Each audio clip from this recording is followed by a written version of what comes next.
Hi all, welcome to Kaboodles. എല്ലാവർക്കും ഈസ്റ്ററിൻ്റെ മംഗളങ്ങൾ നേരുന്നു. ഇന്നത്തേത് ഒരു സ്പെഷ്യൽ വ്ളോഗാണ്, കുക്കിംഗ് വ്ളോഗാണ്. നല്ല വിറകടുപ്പിൽ വെച്ച നാടൻ പിടിയും അതുപോലെ തന്നെ തൃശ്ശൂർ പൂരത്തിന് അമുട്ടപ്പൊട്ട് പോലുള്ള നല്ല വറുത്തരച്ച നാടൻ ചിക്കൻ കറിയും. കുടുംബത്തിലെ എല്ലാവരും ചേർന്ന് ഇതെല്ലാം ഉണ്ടാക്കുന്ന ഒരു നല്ല നാടൻ കാഴ്ചകളിലേക്ക് ഞാൻ നിങ്ങളെ ക്ഷണിക്കുന്നു. അപ്പോൾ നമ്മുടെ പിന്നാമ്പുറത്തെ വാതിൽപ്പടിയിലിരുന്ന് അമ്മച്ചി പണി തുടങ്ങിയിട്ടുണ്ട്. സബോള, കൊച്ചുള്ളി, വെളുത്തുള്ളി, ഇഞ്ചി, പച്ചമുളക് തുടങ്ങിയ സംഭവങ്ങളൊക്കെ അമ്മച്ചി റെഡിയാക്കുകയാണ്. ഡ്രസ്സിങ്ങും കട്ടിങ്ങും കഴിഞ്ഞ് ചിക്കൻ കിട്ടുന്ന ഈ കാലത്ത് തനി നാടൻ ട്രഡീഷണൽ രീതിയിലുള്ള മെത്തഡാണ് നമ്മൾ ഫോളോ ചെയ്തത്. വല്ലപ്പോഴും എല്ലാവരും കൂടുമ്പോൾ ഇങ്ങനെയൊക്കെ ചെയ്യാൻ നല്ല രസമാണ്. അധ്വാനം നന്നേ കൂടുതലാണെങ്കിലും അതിൻ്റെ ഒരു സന്തോഷമൊന്നും പറഞ്ഞറിയിക്കാൻ കഴിയാത്തതാണ്. ചേട്ടനും അനിയനും കൂടെ കോഴിയുടെ പപ്പും പൂണയും പറിക്കുന്ന രംഗമാണിത് കേട്ടോ. വർഷത്തിലൊരിക്കൽ കാണുന്നത് കൊണ്ട് കുറേ വിശേഷങ്ങളൊക്കെ പറഞ്ഞ് ഇങ്ങനെ ചെയ്യുവാണ് അവർ. നമ്മുടെ ചീഫ് ഷെഫ് ഹാലിക്കുട്ടൻ കാര്യങ്ങളൊക്കെ നന്നായിട്ട് നടക്കുന്നുണ്ടോയെന്ന് വിലയിരുത്തുന്നുണ്ടായിരുന്നു. ഇടയ്ക്കിടയ്ക്ക് കുറച്ച് കല്ല് വാരിയിട്ട് സഹായിക്കുന്നുണ്ടായിരുന്നു കേട്ടോ. മീൻവൈൽ നമ്മുടെ സവാള ഗിരിഗിരി ഐറ്റംസ് എല്ലാം കൂടെ ഏകദേശം ഇത്രത്തോളം ഉണ്ട്. 4 കിലോ ചിക്കന് വേണ്ടിയിട്ടുള്ളത്. കോഴി റെഡിയാക്കൽ അടുത്ത സ്റ്റെപ്പിലേക്ക് കടന്നിരിക്കുകയാണ്. കൈകൊണ്ട് പറിച്ചിട്ട് തീരാത്ത ചെറിയ ചെറിയ കൂടകളെല്ലാം ഇതുപോലെ കരിച്ചാണ് കളയുന്നത്. നമ്മുടെ വീട്ടിലുള്ള അമ്മമാർക്ക് എല്ലാവർക്കും അറിയാം. നമ്മളുടെ ഏജ് തുടങ്ങി താഴോട്ടുള്ളവർക്ക് ഇത് തീരെ അങ്ങ് വശമില്ലാത്ത കാര്യങ്ങളാണ്. എന്നെ സംബന്ധിച്ച് എപ്പോൾ നാട്ടിൽ വന്നാലും ഇതുപോലെ ഒരു നാടൻ പരിപാടി ഉള്ളതുകൊണ്ട് ഇതിപ്പോൾ ശീലമായി വരികയാണ്. നമ്മുടെ കൊച്ചു പ്രായത്തിൽ വീട്ടിൽ ആരെങ്കിലും വന്നാൽ കോഴിയെ ഓടിച്ചിട്ട് പിടിക്കുന്നത് മുതലുള്ള ജോലികളുണ്ടായിരുന്നു നമ്മുടെ പാരൻസിന്. ഇപ്പോൾ നമ്മൾ ലക്കിയാണോ അതോ ഇതെല്ലാം കാണുമ്പോൾ നൊസ്റ്റാൾജിയാണോ എന്ന് ചോദിച്ചാൽ പറയാൻ അറിഞ്ഞൂടാ. ചിക്കൻ ഇതുപോലെ കട്ട് ചെയ്തെടുക്കണമെങ്കിൽ അത്യാവശ്യം വശമൊക്കെ വേണം. ഞങ്ങൾക്ക് അത്ര വശമൊന്നുമില്ല, എങ്കിലും വല്ലപ്പോഴും ചെയ്തൊരു ശീലം ഉള്ളത് കൊണ്ട് ഇത് കാണിക്കുകയാണ്. ആർക്കെങ്കിലും ലേൺ ചെയ്യണമെന്നുണ്ടെങ്കിൽ ഇത് നോക്കി പഠിച്ചോളൂ. ഇത് കാണേണ്ടാത്തവർക്ക് ഈ പോർഷൻ സ്കിപ്പ് ചെയ്താലും കുഴപ്പമില്ല കേട്ടോ.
അങ്ങനെ നമ്മൾ ചിക്കൻ്റെ പാർട്സും പീസസും എല്ലാം വേർതിരിച്ചെടുത്തിട്ടുണ്ട്.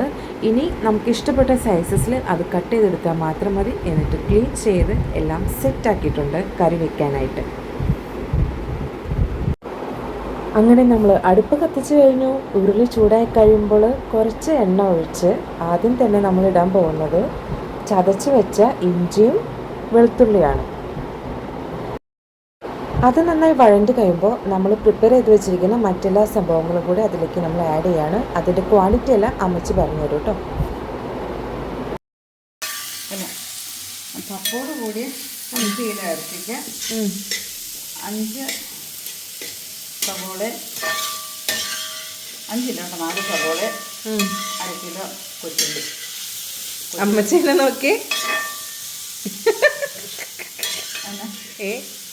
കൊച്ചുള്ളിനപ്പോൾ കാണണോ? കൊച്ചുള്ളിക്ക് വേണേൽ പോസ്റ്റ് ചെയ്യുന്ന 2-3 മണി എടുത്തില്ല. എൻ്റെ കൊച്ചുള്ളി കണ്ടു കിട്ടിയോ? കിട്ടുന്നുണ്ട്. ഇത് അത് ഞാൻ കട്ട് ചെയ്യാണ്ട് കേട്ടോ, ഏഹ് കട്ട് ചെയ്യാണ്ട് കേട്ടോ അമ്മച്ചിയുടെ ശബ്ദത്തിൽ. അപ്പോൾ പറഞ്ഞേക്കാൻ നല്ല രസമുണ്ടായിരുന്നു അത് കാരണം. ആ നാടൻ കണ്ടില്ലേ, അമ്മച്ചിക്ക് ഭയങ്കര ഇഷ്ടമാട്ടോ ഇതുപോലെ ഒത്തിരി മക്കളൊക്കെ വരുമ്പോൾ ഒത്തിരി ഫുഡൊക്കെ പ്രിപ്പയർ ചെയ്ത് കൊടുക്കാനൊക്കെ. അതൊക്കെ നമ്മൾ വീഡിയോ ചെയ്യുന്നതൊക്കെ ആൾക്ക് വളരെ ഹാപ്പി ആയിട്ടുള്ള കാര്യമാണ്. ഭയങ്കര കോപ്പറേറ്റീവാണ് അമ്മച്ചി. ബൈ ദാറ്റ് ടൈം നമ്മൾ ഇതിനാവശ്യമായിട്ടുള്ള മല്ലിപ്പൊടി, മുളക് പൊടി, മഞ്ഞൾപ്പൊടി, കുരുമുളക് പൊടി, മസാലപ്പൊടി എല്ലാം ജസ്റ്റ് ഒന്ന് വറുത്ത് അതിലേക്ക് ആഡ് ചെയ്തിട്ടുണ്ട്. അതെല്ലാം നന്നായി വഴണ്ട് കഴിയുമ്പോൾ നമ്മൾ പ്രിപ്പയർ ചെയ്ത് വെച്ചിരിക്കുന്ന ചിക്കൻ പീസസ് അതിലേക്ക് ഇട്ട് നന്നായി ഇളക്കിയെടുത്ത് കുറച്ച് ചൂടുവെള്ളം കൂടെ ഒഴിച്ച് അതിനെ മൂടി വെച്ച് വേവിക്കാനായിട്ട് സ്റ്റാർട്ട് ചെയ്യാം. അതിനുശേഷം നമുക്കിതിൽ ചേർക്കാനുള്ള തേങ്ങ ഒന്ന് വറുത്തെടുക്കാം. നമ്മൾ 1.5 മുറി തേങ്ങയോളം എടുത്തിട്ടുണ്ട്. അത് വറുത്ത് ചൂടാറാനായിട്ട് മാറ്റി വയ്ക്കാം. ചിക്കനിൽ തിള വന്നിട്ടുണ്ട്. അത് ജസ്റ്റ് ഒന്ന് ഇളക്കിയിട്ടതിന് ശേഷം മൂടി വെച്ചിട്ട് നമുക്ക് നേരെ പോയി പിടിക്കുള്ള മാവ് കുഴയ്ക്കാം. വറുത്ത അരിപ്പിക്കകത്ത് തേങ്ങയും വെള്ളവും കൂടി തിളപ്പിച്ച് ഒഴിച്ച് ഇടിയപ്പത്തിൻ്റെ ജീരകമിട്ട് തിളപ്പിച്ച് ഇടിയപ്പത്തിൻ്റെ പരുവത്തിൽ നമ്മൾ പൊടി കുഴച്ചെടുക്കുന്നു. ചൂടാറി കഴിയുമ്പോൾ നമ്മൾ കൈക്ക് നന്നായിട്ട് തിരുമ്മി തേച്ച് എടുക്കണം.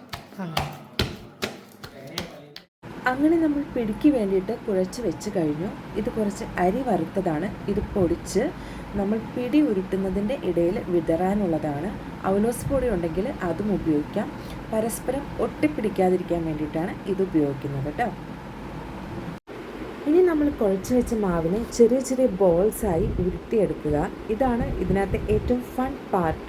കുറേ പേരുണ്ടെങ്കിൽ അത്ര രസമായിരിക്കും. നല്ല വർത്താനൊക്കെ പറഞ്ഞിരുന്ന് പെട്ടെന്ന് ഉരുട്ടി തീർക്കാൻ പറ്റും.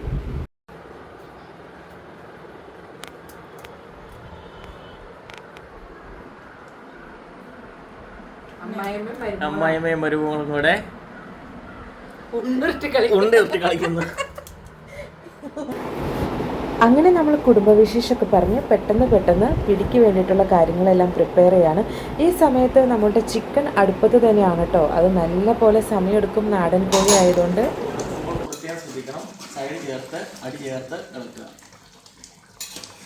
കേട്ടല്ലോ, അതുപോലെ ഇളക്കിയിടുക. ഈ സമയത്ത് നമ്മൾ വറുത്ത് വെച്ചിരിക്കുന്ന തേങ്ങ അതിലേക്ക് ആഡ് ചെയ്യാം. ഉപ്പെല്ലാം നോക്കി പോരാകിയുള്ള ഉപ്പും ചേർത്ത് ഒന്നുകൂടെ അടച്ചു വെക്കാം. അത് നന്നായി വെന്തോട്ടെ. പിടി ഉണ്ടാക്കാനായിട്ട് നമ്മൾ മാവ് കുഴച്ച അതേ ഉരുളിയിലേക്ക് വെള്ളം, തേങ്ങ ചിരകിയത്, ജീരകം, അതിലേക്ക് നന്നായി ഉപ്പ് ഇതെല്ലാം ചേർത്തതിന് ശേഷം തിളയ്ക്കാനായിട്ട് വെയിറ്റ് ചെയ്യാം. തിളച്ച് കഴിയുമ്പോൾ നമ്മൾ ഉരുട്ടി വെച്ചിരിക്കുന്ന പിടികൾ അതിലേക്ക് ഇടുക. പിടി പൊടിയാതിരിക്കാനുള്ള ഒരു ചെറിയ ടിപ്പ് പറഞ്ഞുതരാം. പിടിയായിട്ടിരിക്കണമെങ്കിൽ തിള വന്നതിന് ശേഷം മാത്രം ഇളക്കുക. നന്നായി തിളച്ചതിന് ശേഷം മാത്രം. യെസ്, തിള വന്നു, നമ്മൾ ഇളക്കി. അങ്ങനെ നമ്മൾ ഈ കൺസിസ്റ്റൻസിയിൽ ഇത് ഫിനിഷ് ചെയ്ത് കഴിഞ്ഞാൽ ചൂടാറുമ്പം കറക്റ്റായിട്ടുള്ള കൺസിസ്റ്റൻസി നമുക്ക് കിട്ടും. ഒത്തിരി ലൂസും അല്ല, ഒത്തിരി കട്ടിയല്ലാത്ത കൺസിസ്റ്റൻസി. നമ്മളുടെ കറി വെക്കലും പിടി വെക്കലും ഒക്കെ കഴിഞ്ഞിരിക്കുകയാണ്. ഈ ചെറിയ ഫാമിലി കുക്കിംഗ് വ്ലോഗ് ഇഷ്ടപ്പെട്ടെങ്കിൽ please like, comment and subscribe. Thank you.